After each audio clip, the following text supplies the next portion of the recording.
Welcome to the Real Judo Show with your hosts, Olympians Steve Cohen and Jason Morris. All of us on the U.S. Olympic team had these cowboy hats. Cowboy hats? Yeah, I've seen them. I have a picture of you. I have a picture of you in those. Big white hats, and they really were good because at some point after the flame was lit, they unleashed all these doves. Oh my gosh.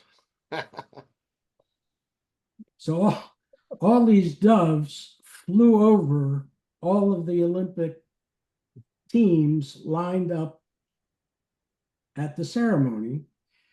And we had the umbrella hats, and the other guys got drenched. Yes, Now, we got kind of messed up, but at least not on our heads. I have a similar story at the Pan Am Games in '75, where I'm in line and these guys who are older than me, I was young, they have all these newspapers over their head. I said, "What are you doing?" And someone called me over, and I was over, and a few of my other friends, like I think Jimmy Martin and someone are standing there. What are you doing? And all of a sudden it came flying down, and I was under the newspaper, thank God. But it was hilarious. Yeah. Yeah, I mean, we were just cracking up. And Yeah, I know. this was ridiculous. So I'm gonna tell Neil Adams, tell him not to release those pigeons Yeah, right. or doves, whatever the hell they were. But it was horrible. I mean, so anyway, that was a funny part of the thing. So before we go into the competition, Mhm. did you bond with your team? I mean, Jason and I talk about our times together, all the time because we have memories that just can't be replaced. And every time we tell a story, it's funnier and we Mhm. remember. Did you have that bond with George and Ben and Paul? Yeah. Yeah. When I was 18, I went to Tampa to the Nationals. And I did really well, except at some point I threw my back out. So I had to withdraw. But that's where I saw a guy named Ben Campbell and a guy named George Harris win their national championships. Mm-hmm. And I was pretty down. And these two guys came over to me and they talked to me. And you didn't know them before. But they came over and talked to me, both of them. And they patted me on the shoulder. They told me, just forget it. You're going to do well. Just keep going. Just keep going. Oh, wonderful. Yeah. So then went to Japan. I was there a year, I think. And then Ben came over a year later and spent three years there, or 3.5 He trained at years Meiji there. too, didn't he? Exactly. Yeah, We both trained at Meiji. So Okay. that was the bond. sure. And then George was a member of the SAC team, Mm-hmm. Strategic Air Command team. Yep. And they would come to Japan for 6 to 8 weeks and train in multiple martial arts, but primarily judo. So Tosh Sena was on that team also. What a wonderful judo player he was. He was an amazing gentleman. Amazing judo player. Yeah. Yeah, amazing judo player. And that's where I got a very close relationship with George. And one of the things that George did for Campbell and I, which we were eternally grateful for and looked forward to every 6 months, was he took us to an American officers club, and we had an American buffet. He paid for it, and we ate and ate and ate and ate and ate. And that was like one of the premier events because we didn't have any money. We couldn't buy steaks and various high-end stuff. There was a time when Campbell and I were on a corner we reached into our pocket and we each had enough money to buy 4 sweet potatoes. Yeah. That's a true story. No, I believe it. I believe. You know, Jay, were you with us when we went to the American Club with Yanni? I don't think When so. we went, I must have gone in '85. It's Mhm. it's quite a club. I Mhm. don't know if it was the same one you went to, but we went to the American Club, and it was the buffet was amazing. It is amazing. And I think that American Club, I think it was called something Heights, Washington Heights, I think, something like that. Mhm. And that was a military facility that got turned over to the Japanese. Mhm. And the Japanese created whatever they did there for the Tokyo Olympics. But I think that was the same club. Yeah, it was quite special. Right. It was really, really good. And Even in the '80s, we yearned for that. Believe me. yeah, yeah, that was a big deal. And, when you're on a very meager salary, Sure. that was quite a treat. So anyway, that's how George and I and Ben bonded. And then Nishioka and I bonded because he would come up and train at the Kodokan? Kodokan, Yeah. right? So he spent 4 years in Japan too. Yeah. And years later, he wrote an amazing book about his father's experience getting Japanese civilians out of Manchuria after World War II. Mm-hmm. Wow. Yeah. Yeah, It was a time that people can't understand now. Young people don't know what it was like in the world then. right. Uh, Uh, the Chinese had, the Japanese had treated the Chinese horribly. Yeah. And then the Japanese were, after the war, treated pretty horribly. Not just the military, it was all the civilians Yeah. in Manchuria. And Paul's father and 2 friends of his worked with General MacArthur, who was a brilliant general, and he sent American battleships and destroyers over to Manchuria and got all of those refugees out back to Japan. amazing. And, yeah, Amazing. that was amazing. So But anyway, take us to the day. Are to we the okay with day. that, Jay?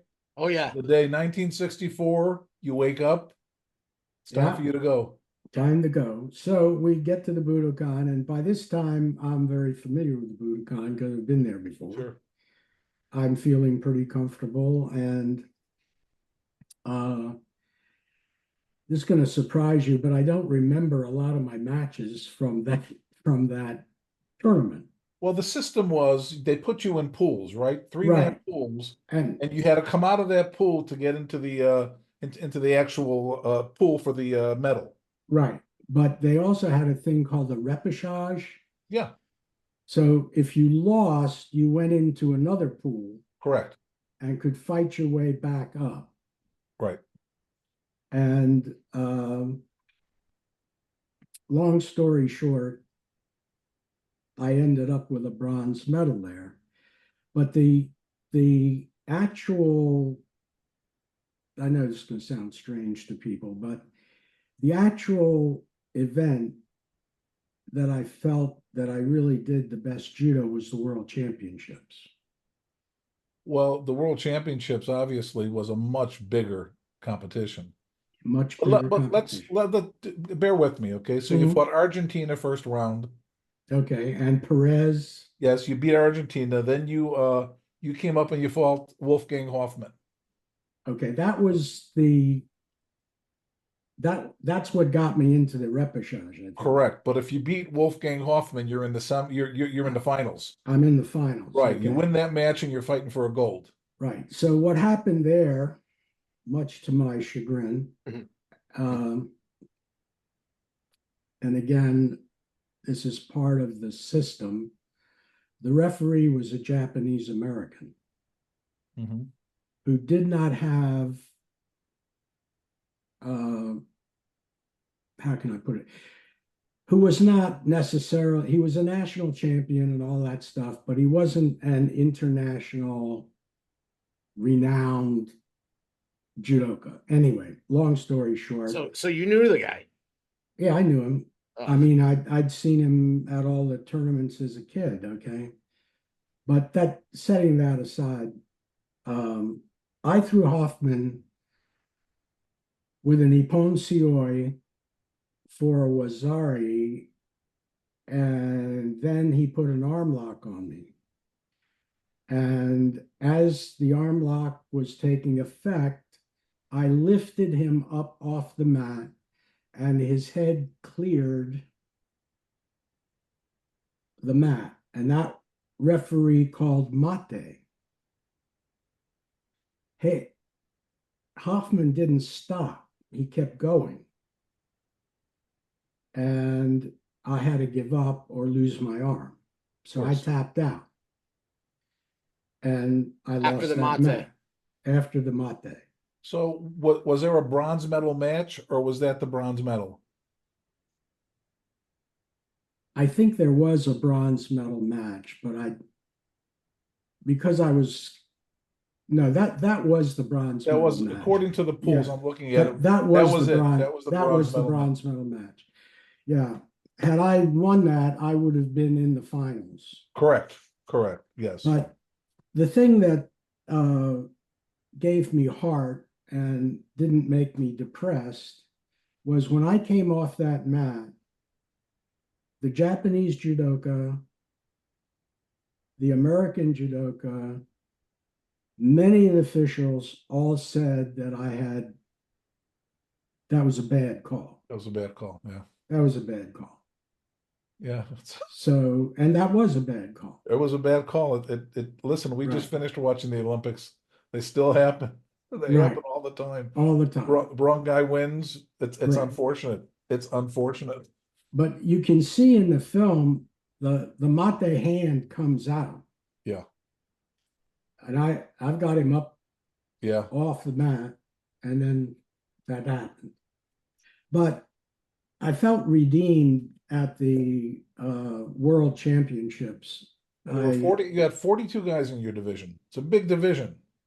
At the World Championships. The world. You had 42 guys, and it seems like everyone was there. And everyone from the Olympics, and George Kerr was there too, right? In your George division? was there, yeah. And Wolfgang Hoffman was there. So Right.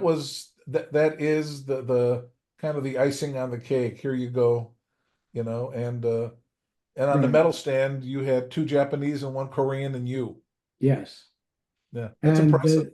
That's impressive.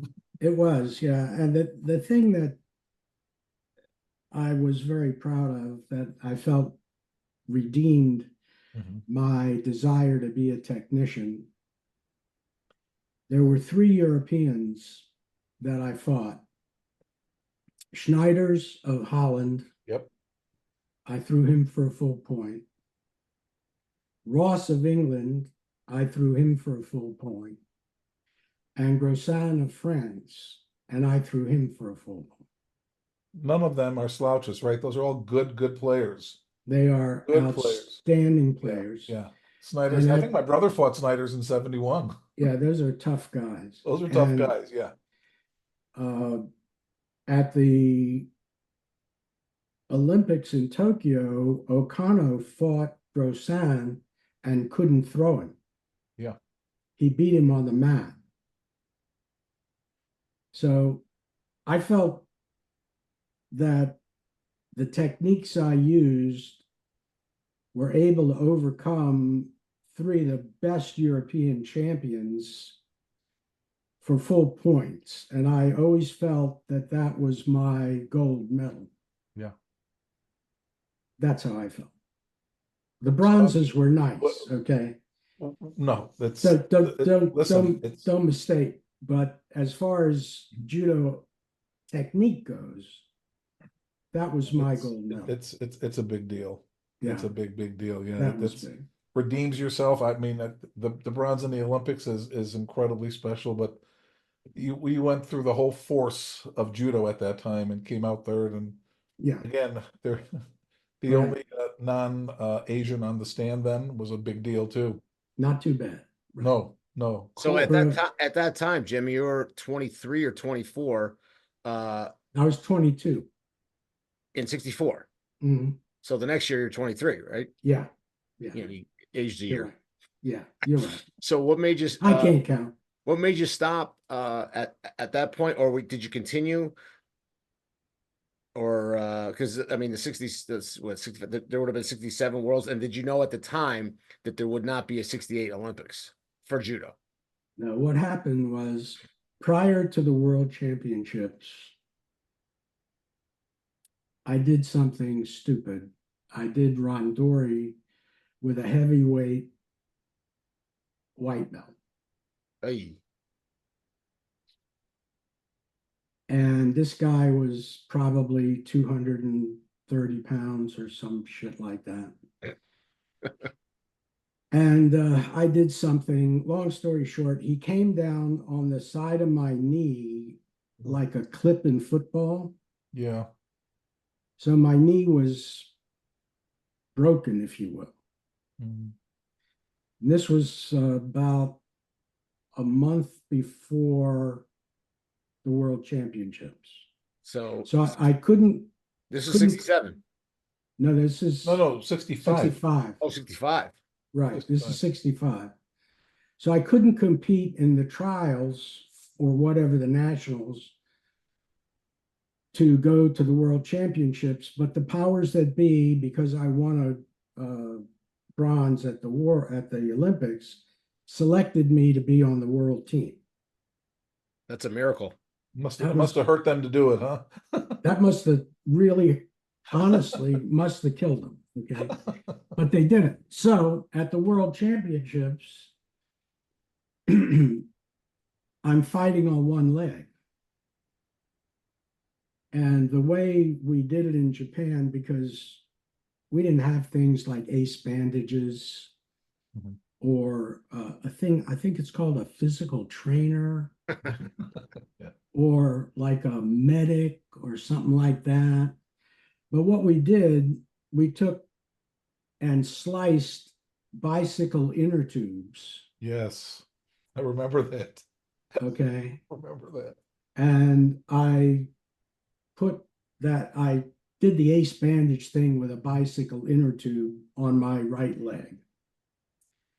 And I fought at the World Championships with a right grip and a left stance because I had to protect my right knee. But you still had your supporting foot for your Uchimata. I had my supporting leg for my Uchimata. Yeah. And that's what got me through. If it was the other leg, it may not have happened, huh? No, I couldn't have done it. Right. Yeah. Cool. I threw Grosjean with a Uchimata, and I threw Schneider with an Uchimata. And Ross came in for a Kouchigari, and I threw him with a Sasaitsuri Komiyashi. Yeah. Jay, you know how that goes, don't you? Oh yeah. Jay got thrown by the Korean the same way. So he came in right coachy, and you countered his coachy with Sasai. Yeah, Yeah, beautiful. for a full point, right? So I came back to the United States and I was depressed. Went to an orthopedic surgeon, and he gave me a choice. I could retire from competition and be able to walk normally, or if I got hurt again, and again, this is 1965, medicine by today's standards is pretty primitive, if you Sure. will. So your doctor was like Fred Flintstone.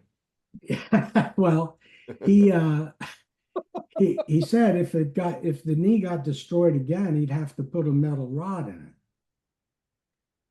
and I would have a straight leg, Right. and I would have to hobble. Okay, so that's when I retired from judo.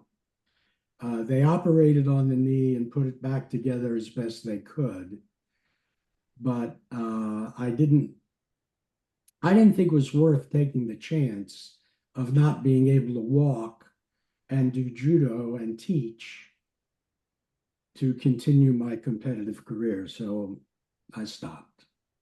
So I mean, obviously you're only 23 when this Yeah. happened. I was done with international competition because of that injury. Did not know that. Thanks for Yeah. sharing. Yeah, not many people know that. And not many people knew that I had an injury at the World Championships. How would they know? You beat everybody. Yeah, they wouldn't. But they were a little confused because The way you were standing. the way I was Yeah. standing. Yeah. It was kind of confusing It for was them. probably intimidating to them. They didn't know Yeah. what you were doing. They had no idea what the hell was going on. Yeah. You know, Jay, if I can go offline for a second, you know, the story of Jim as a competitor and the story of Jim after competition is probably a whole set. Because if we get into 1972 and getting into the USJA and Jim taking judo in a different direction, and fighting that battle, it's going to be another hour and a half. Yeah. We can do it again. Jim, would you come back and talk about that? Oh, of course. Yeah. Yeah. Jay, what do you think? We do it another time. We'll come back and we'll get into because I wrote you on Facebook the vision of me as a kid watching the whole judo, top judo in the United States, standing around you on a chair when the players were cheated. It was a sight to be seen. Right. It was a sight to be seen, and there was judo was changing, and it was a fight. And what we ended up, instead of bringing everyone together, we ended up separating into three different groups, unfortunately. But we could have brought judo together, but the powers that be still fought you hard, and it was a challenge. Yeah. It was a challenge. So So that was the Olympic trials for the 1976 Olympic team yes. in No, Philadelphia. 72.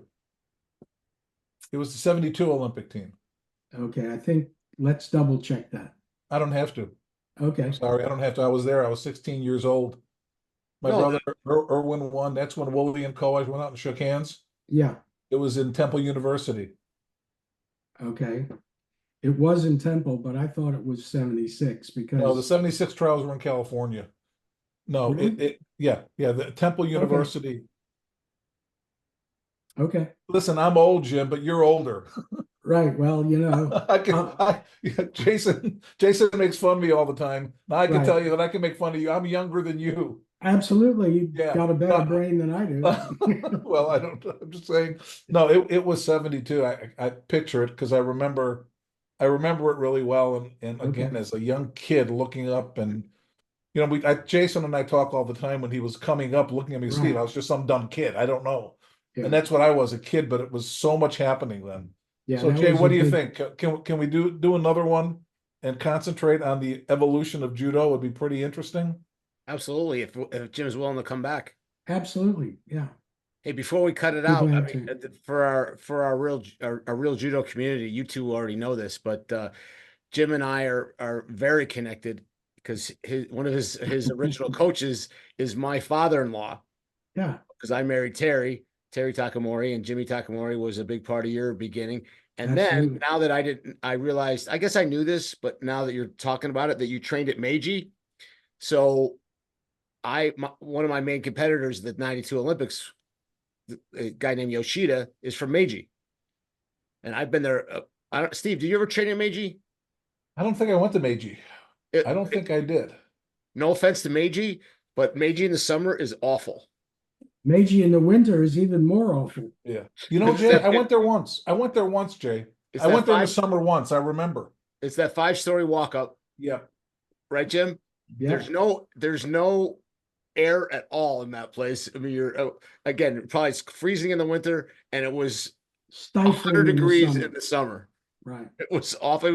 You were sweating by the time you got upstairs. Exactly. And we call that the gray judo life. Because after one randori, you're sopping wet, Yep. and your gi is completely soaked. It's just horrible. So Jim, one funny story about Meiji. Did you have to work out with the old sensei there and let him throw you? No, I didn't have to do that.